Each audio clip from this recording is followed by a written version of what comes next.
The city of Miami telling residents to expect an increase in their electric rates. I'm Chris Warner. We'll tell you why it's necessary. Plus, Carterville, Missouri is drilling a new well to back up its existing one. And Missouri Southern announces a financial forgiveness program for former students with outstanding debt. The 4 states' most watched news starts now. Thanks for joining us tonight. I'm Dow Quick. The city of Miami, Oklahoma announces an upcoming utility rate increase. The increase is a result of the Arctic blast the area experienced just over a year ago.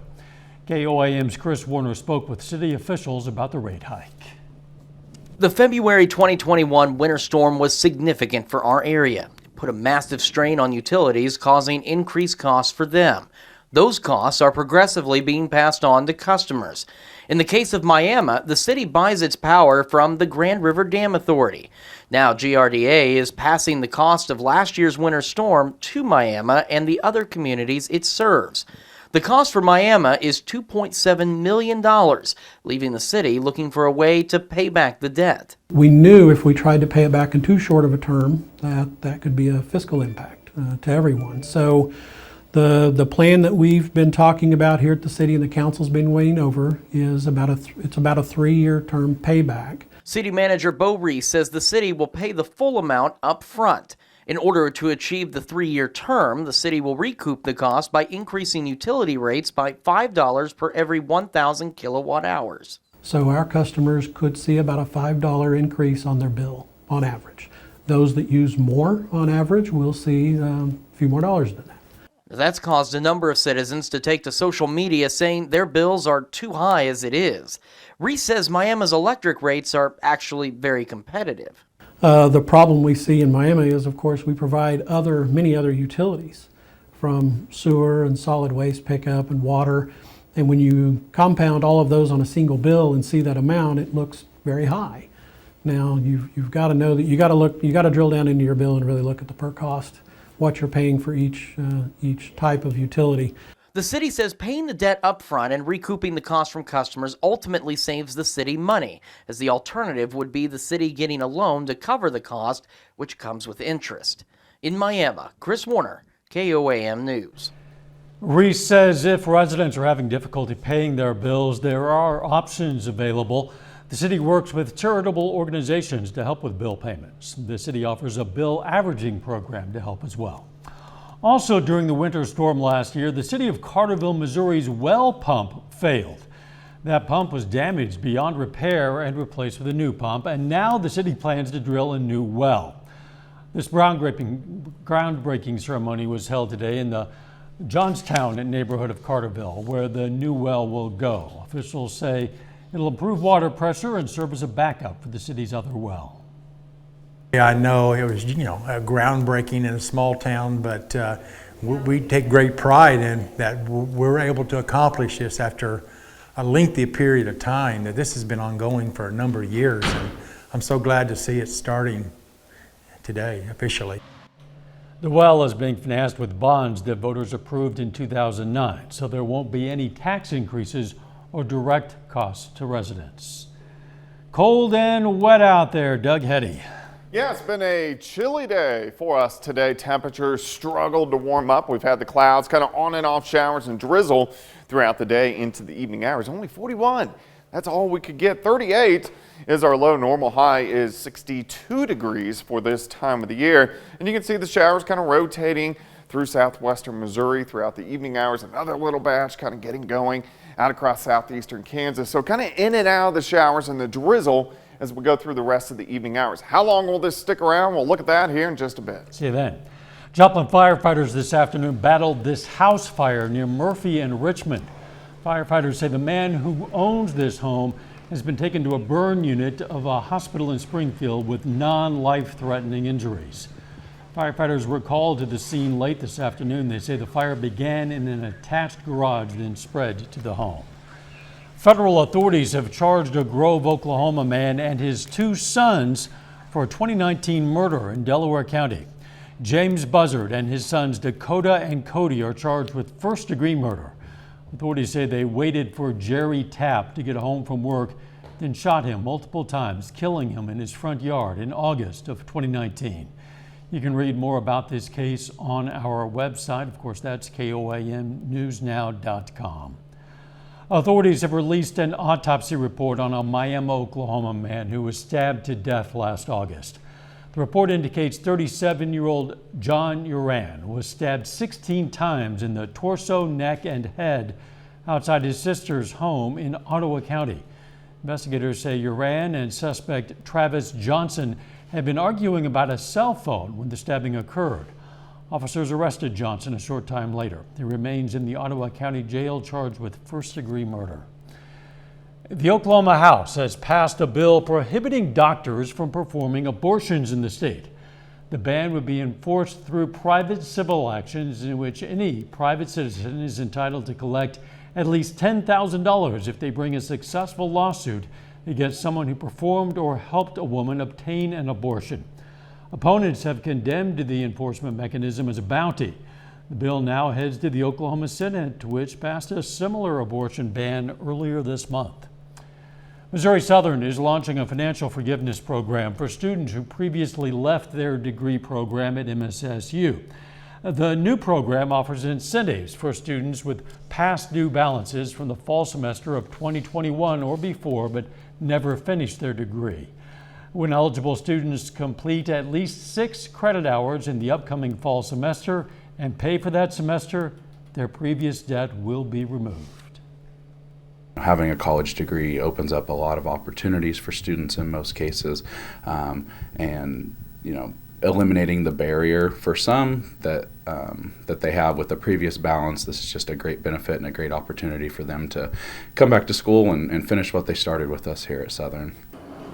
The amount of debt you have with the school doesn't matter. Completing the program will remove any amount. Folks in Joplin can now learn about the city's history while taking in the sights and sounds of nature. The city today dedicated the North Trail of Landreth Park as the Joplin Heritage Trail. It now features 3 markers telling the story of Joplin's early days, including the Osage Nation, early settlers, and the discovery of lead in the area. It's part of a legacy project to mark the city's 150th anniversary next year. This is where the first lead strike was in August of 1870, and the city grew east and west of Landreth Park. So if you had to pick one spot in Joplin where the city started from, it would be here in Landreth Park. The city plans to add more historical markers to the trail over the next few years. KOAM News at 9 on Fox 14 takes this time to honor another 4-state hero. Sergeant Stephen Craig joined the U.S. Army in 1991. His duties took him to Iraq, his hometown, in 4 states, and we are proud to salute Sergeant Stephen Craig, a 4-state hero. Doug is next with a complete look at the forecast, and a pair of local coaches earned SEK Coach of the Year honors. We're going to hear from both of them in sports. I had it on Fox. Well, a very dreary, cold, misty, kind of showery day across the region. Temperatures struggling to warm up, only right about 40 through most of the day. Now, rainfall was very light. Of course, most of our heavy rain that occurred on Monday, but 2/100ths of an inch fell with the light showers and the drizzle that we've had today. So just shy of 3 inches for the month. For the year, we're at about 6. Average is 6 1/4, so we're only about 1/4 of an inch behind where we should be for this time of the year. But temperatures, chilly or cold, upper 30s to near 40 degrees, pretty consistent across the entire region. We've had these kind of northwesterly winds all day long at about 10 to 20 miles per hour. Gusts a little bit higher than that. It's going to stay kind of breezy as we go through tonight and then again into the next couple days. Outside, sitting at 39, westerly winds, 10 to 15, humidity, of course, high at 79%. And we've had these bands of showers and drizzle all day long, a little more persistent in our eastern counties and then again in our western counties. But in between, we are getting the light drizzle across the region. You can see the showers across really from Lawrence County, Dade County up through Cedar, St. Clair County, and then also in our western counties, Wilson and also McDonald County, McDonald County. as we work through the region. But look at this system.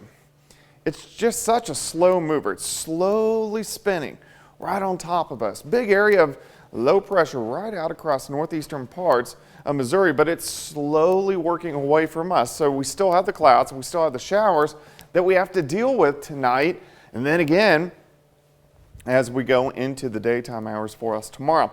All right, so as we go through time, we're going to continue to have these light showers and drizzle. All night long, temperatures, they're going to drop a couple notches, mid-30s for overnight lows. As we go through the morning hours, clouds stick around, drizzle sticks around, isolated showers. I do think most of the showers will start to taper off late in the day, but we're not really going to warm up much. 35 to start, 41 by noon, high temp right around 46. Tomorrow night, the clouds start to break up. We drop back, mid-30s. Friday looks better. We get partly to mostly sunny skies, and we should go into lower 60s. Now, we do have a weak wave that is going to rotate in late Friday into Friday night that may give us a random shower even into Saturday morning, but most of the weekend is shaping up pretty good. We start to warm things back up, near 60 on Saturday, near 70 by Sunday, and then we're actually going to go near 80 by the time Monday rolls around, ahead of our next storm system, which will start to affect us next Tuesday and Wednesday. 46 tomorrow, 64 on Friday, 60, hair cooler Saturday, right back to 70 on Sunday. So we actually get a pretty good weekend and a nice little stretch, 4 or 5 days to dry out just a bit. And that'll certainly be welcome after all the rain we've we'll had. need it. Thanks, Dad. New Orleans has seen its share of severe weather events in recent years, but the hits, they just keep on coming. The city reports major damage and at least one death after a tornado touched down yesterday. Reporter Mitty Hicks has more from Louisiana. There are no words. I mean, this is horrible. Residents in the New Orleans area waking up on Wednesday to widespread devastation caused by a tornado on Tuesday night. The hardest hit area, Arabi, just east of city limits, where the tornado touched down before moving across the Mississippi to the lower Ninth Ward. Folks here telling their stories of survival as they assess the damage. They actually felt the house being sucked, like just this suction throughout the house, and their ears popped. It is huge. There was at least one fatality reported, along with dozens of minor injuries. Crews have mostly restored power to more than 10,000 customers left in the dark on Tuesday, and officials are pouring resources into the area, promising a quick recovery effort, but some residents say that's a tall order. Well, we'll see what happens in the next couple of days. Hopefully clean this up and get things back to normal, kind of, but it's going to take a while. This was part of a major storm system that's been churning through the South for days. On Monday, it brought at least 20 reports of tornadoes to parts of Texas and Oklahoma. And after hitting New Orleans, it moved east to Alabama and Mississippi, causing widespread flooding there. It was lightning and thundering, but I ain't know it was going to get, they said it's going to flood, but I didn't know it was going to flood like this. Here in Louisiana, hundreds of National Guard personnel have been activated to provide security and help clean up debris. In Arabi, Mitty Hicks, Fox Weather. Coming up, Madeleine Albright, the first female Secretary of State, has passed away. We're going to look back at her trailblazing career. The first woman to serve as U.S. Secretary of State has died. Family of Madeleine Albright say the 84-year-old passed away from cancer. Reporter Garrett Tenney has more on this trailblazer. We can tell our story about how we climbed the ladder, and a lot of you younger women don't think you have to, it's been done. It's not done. Madeleine Albright, the first woman to serve as Secretary of State, passed away today. Albright's family said in a statement the 84-year-old died of cancer. She was a central figure in President Bill Clinton's administration, first serving as U.S. ambassador to the United Nations before becoming America's top diplomat in his second term. She championed many initiatives like the expansion of Nato, sought to reduce the spread of nuclear weapons, and championed human rights efforts around the world. The impact that she has had on this building is felt every single day in just about every single corridor. Of course, she was a trailblazer. Albright quickly became known for her aggressive stance, but she wasn't all business and no fun. She once taught a fellow diplomat to do the Macarena inside the General Assembly Hall. And we can't forget her most famous phrase. And just remember, there's a special place in hell for women who don't help each other. Albright says she began using the phrase while serving at the UN. In 1997, she became Secretary of State, the highest-ranking woman in the U.S. government at the time. Her groundbreaking accomplishments earned her the Presidential Medal of Freedom in 2012. Albright's battle with cancer wasn't widely known, but her family says she was surrounded by family when she passed away. I'm Garrett Tenney, Fox News. Still ahead, a high-stakes meeting of world leaders. President Biden traveling to Europe for a NATO summit focused on the war in Ukraine. I'm Lauren Blanchard in Washington. I'll have the details coming up. Kansas. A high-stakes trip for President Biden as he travels overseas. The president will meet with world leaders at NATO headquarters, trying to show unity against Russia for the war in Ukraine. His visit comes at a crucial time as many fear Russia could escalate its attacks through the use of chemical weapons. Lauren Blanchard reports. President Biden will assure NATO allies that America stands with them against any Russian aggression. His overseas trip just shy of 1 month into Russia's war on Ukraine. President Biden touching down in Brussels, the first stop on his 4-day trip overseas. He'll take part in an emergency NATO summit as Russia's war on Ukraine continues to claim civilian lives and peace talks have led to little. The international community has grown concerned Russian President Vladimir Putin could ramp up his attacks with chemical weapons. I think it's a real threat. This week, the Biden administration is expected to announce more sanctions, this time targeting Russian lawmakers. Ukraine wants NATO to impose a no-fly zone and provide them with more fighter jets. The White House believes both moves could provoke a wider war with Russia. We should be providing them the MiGs. We should be providing them air defense capability, put an Iron Dome over at least the western part of Ukraine. At the end of the week, President Biden will travel to Poland to discuss the humanitarian crisis the war has caused. More than 2 million Ukrainian refugees have crossed Polish borders. Plus, Poland's leaders have asked for an increased military presence along NATO's eastern flank. We are determined to do all we can to support Ukraine. But we have a responsibility to ensure that the war does not escalate beyond Ukraine and become a conflict between NATO and Russia. The State Department also announced they have formally found that Russian troops have committed war crimes in Ukraine and will work with international partners to bring Russia to justice. In Washington, Lauren Blanchard, Fox News. The Better Business Bureau says 4 staters who want to provide financial assistance for Ukrainian refugees need to be aware of the potential for scams. A representative tells us the best option might be charities in neighboring countries where some Ukrainians are now. Maybe consider donating your money to the Poland charity relief efforts right now, because half of the refugees from Ukraine have actually fled there, and Poland really needs a lot of help right now. And there's a lot of legitimate charities there. Better Business Bureau has actually put together a list of about 20 Better Business Bureau accredited charities. Up next, going to find out how a Filipino artist is creating these amazing portraits. It's a huge service. An artist in the Philippines is getting creative to show his creativity.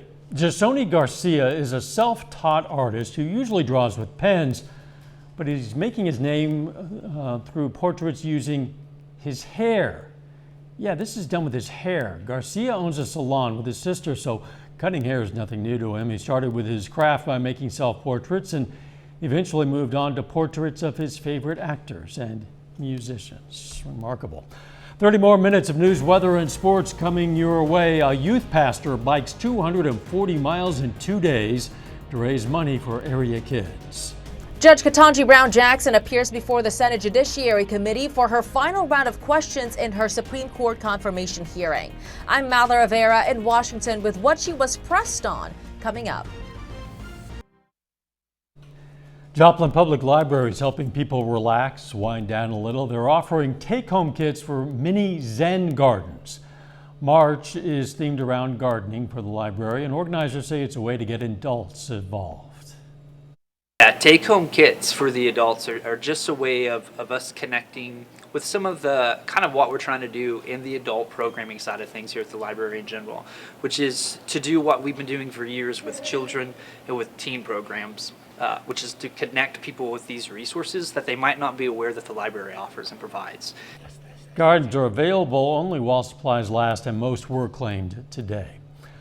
A local church is teaching young kids life skills that'll help them as they get older. The Carterville First Baptist Church hosted the Lives in Training program, which included a dinner, a lesson, crafts, and free time. Since today is National Meteorology Day, they went over things like the water cycle and the basics of weather in our area.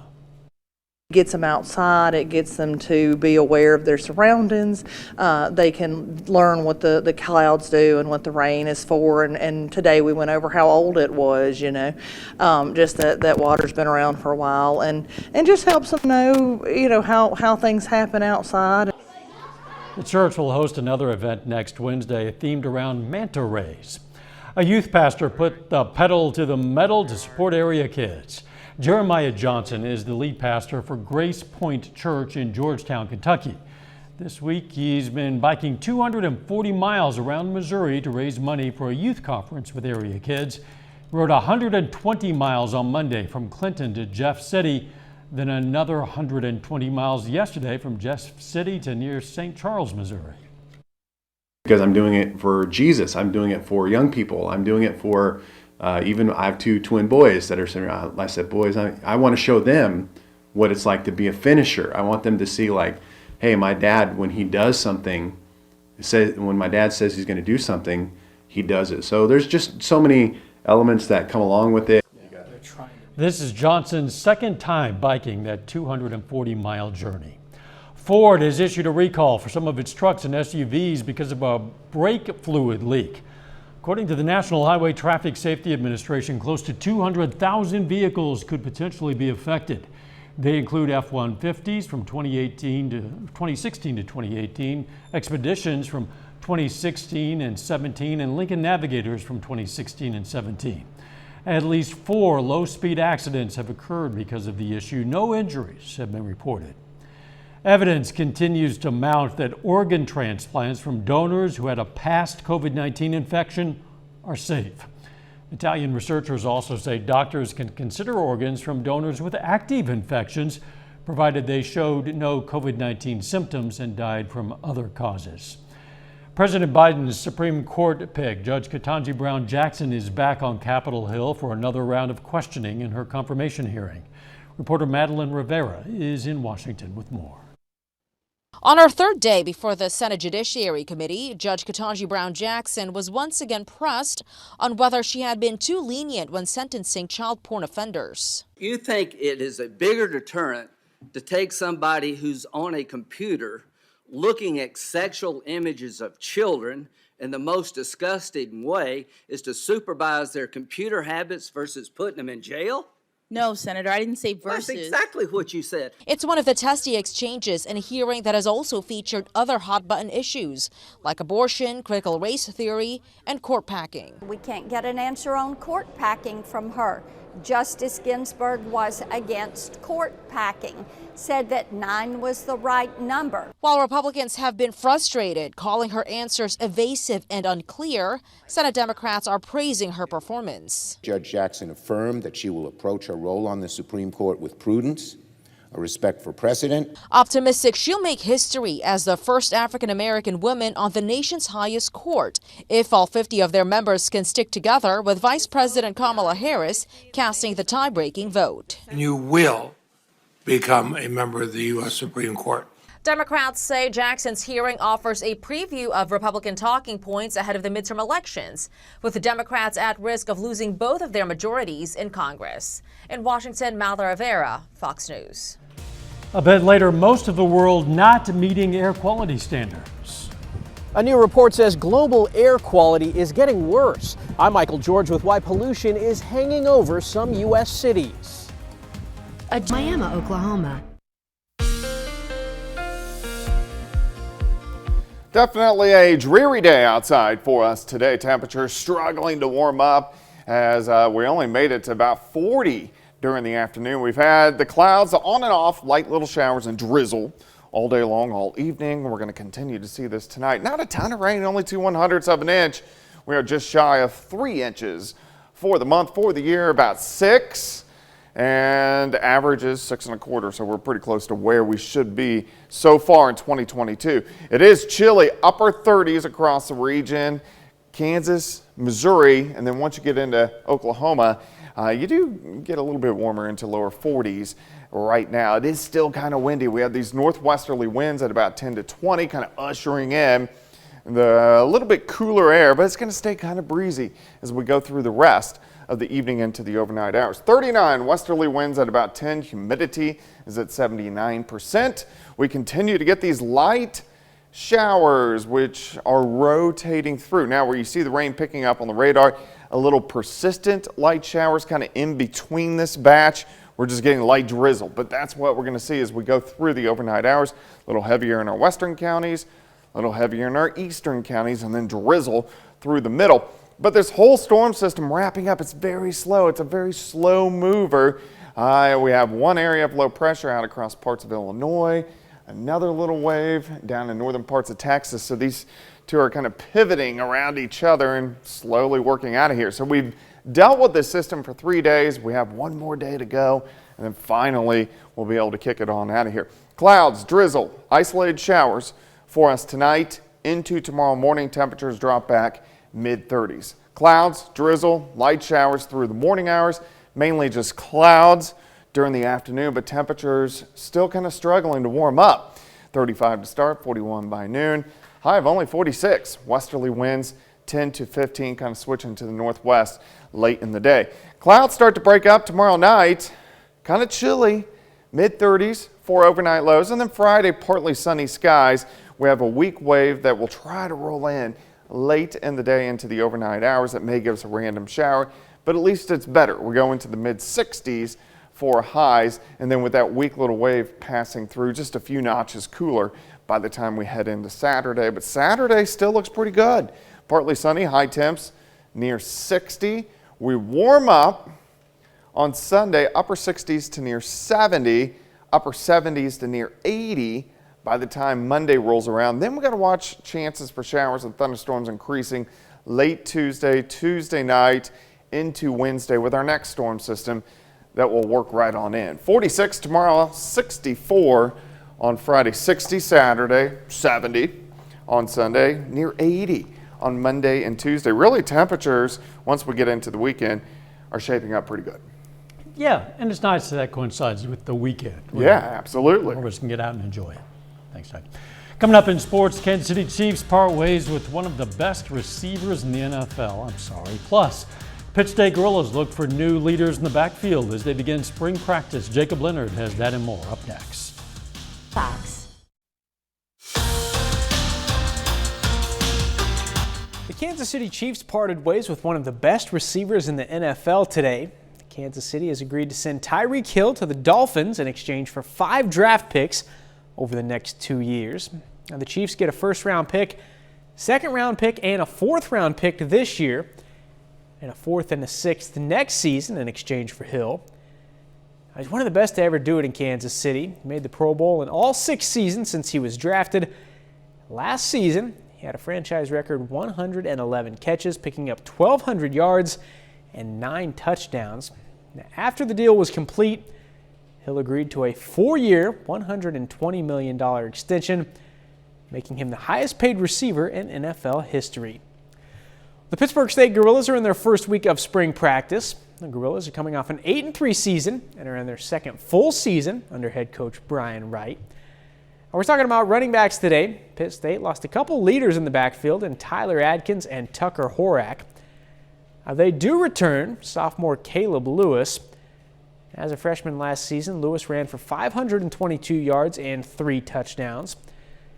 He'll get a crack at being the lead guy, but the Gorillas also have a few younger guys who saw limited action last year and some new recruits on the way. So regardless of the depth chart, the running back room will have new leaders this fall.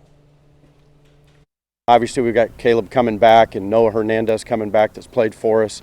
And both of those guys had really critical reps for us last year. Silu did a great job, I thought, in his opportunity, and looking forward to him just really taking that lead role right now. And then, you know, we've got some other young guys in the group that need to step up now. It's their time to step in. You know, you lose a guy like Tyler and Tucker that were really good players and good leaders for us, both captains. And so that group really needs to step up in a leadership role, but also with their production on the offensive side. The Seneca Indians hit the field this afternoon in the opening day of the Cassville baseball tournament. Now, Seneca actually gets to play at home to open things up, with games being moved from Cassville to Seneca due to weather. Now, the Indians facing the Butler Bears in their first of 2 games today. Now, we're scoreless in the first. Connor Ackerson steals third. Shortly after, he would score on the passed ball. Indians on the board. Seneca up 2-1 here. Colton Curtis gets it through the gap. Pitcher Tanner Nesvold races home. In the next inning, it's back to a 1-run ball game. Cade Galindo pokes it back up the middle. Another run comes in for the Indians. A few batters later, Nesvold doing a bit of everything today. Finds grass in the right field corner. That's an RBI triple. Puts Seneca up 6-3 in the fourth. They would add one more, going on to win it 7-3. To basketball now, we have a pair of local coaches who have earned Coach of the Year honors in the SEK. On the boys' side, Pittsburgh head coach Jordan Woods has been named the league's Coach of the Year. In his second year leading the Pittsburgh program, Woods led the Purple Dragons to a 16-5 overall record. Pittsburgh finished as a sub-state runner-up, but they won the SEK League Championship for the second straight season and for the 6th time in the last 7 years. I think it's great. Just shows how much my players bought in this year to what we were trying to do, and just want to thank them for bringing it every day, and it showed with the league championship. On the girls' side, Fort Scott's Pashawn Steps is the SEK Coach of the Year. After going 8-12 last season, Steps led the Tigers to a 17-5 record this year, sharing the SEK title with Labette County. It's the 9th conference title for Fort Scott and their first since 2014. It is an honor to get recognized by your peer coaches. It's a little overwhelming. I'm not Coach of the Year without having a good group of girls who are selfless, worked hard, gave everything they had, and left it all on the court for us this season. Staying in Southeast Kansas, big day for this guy right here. Pittsburgh's Brian Rueda signed today to play soccer at the college level. Rueda will be staying in Southeast Kansas, signing today to play at Coffeyville Community College. They have a really good team to start. Their school, I like it when I went to go visit. And they have a really good coaching staff. The whole team they're nice, and I just feel like it's a good fit for me. And that's it for sports. We're back with more news after this. A new report shows only 3% of cities and no single country met the latest air quality guidelines from the World Health Organization. Bangladesh, Chad, and Pakistan were the top 3 most polluted countries in the world in 2021, according to IQ Air. The United States came in at 90 on the list. Michael George reports from New York City, where researchers say the air quality has gotten worse compared to last year. A new report finds 97% of U.S. cities did not meet air quality guidelines from the World Health Organization. Looking at last year, Los Angeles was the American city with the most pollution, according to IQ Air. Researchers measured PM 2.5 levels. Those are tiny aerosol particles that harm human health. LA's level reached 13.7 micrograms, well above the WHO's acceptable 5 micrograms. We're seeing continually increasing concentrations in PM 2.5.